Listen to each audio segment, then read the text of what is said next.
কাৰোবাক বেয়া পাওঁ বুলি ভাবিলে বা বেয়াকৈ কওঁ বুলি ভাবিলে সৰু এটি অজুহাতেই যথেষ্ট। কোনোবাই খঙত দোষাৰোপ কৰিলে বা বেয়াকৈ ক'লে সেই একেই ধৰণে গাত লগাকৈ প্ৰত্যুত্তৰ দিয়াটো বৰ বেছি টান নিশ্চয় নহয়। কিন্তু এই যে আপুনি ৰৈ যায়, মনটোৱে কষ্ট পালেও হাঁহি এটি মাৰি নিজকে বুজাই বেয়াকৈ কোৱাজনৰ কথাবোৰ বুজিবলৈ চেষ্টা কৰে, তাতেই আপুনি জয়ী।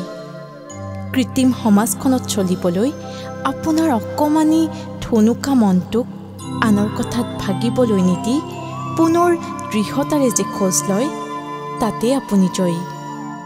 আপোনাৰ ভুলেই হওক বা ভালেই হওক, সকলো মানুহে আপোনাক ভাল নাপাবও পাৰে। সেই বুলি আপুনিও খং-ৰাগবোৰক প্ৰশ্ৰয় নিদি এই যে মৰমত থকাটো বিশ্বাস কৰে, তাতেই আপুনি জয়ী।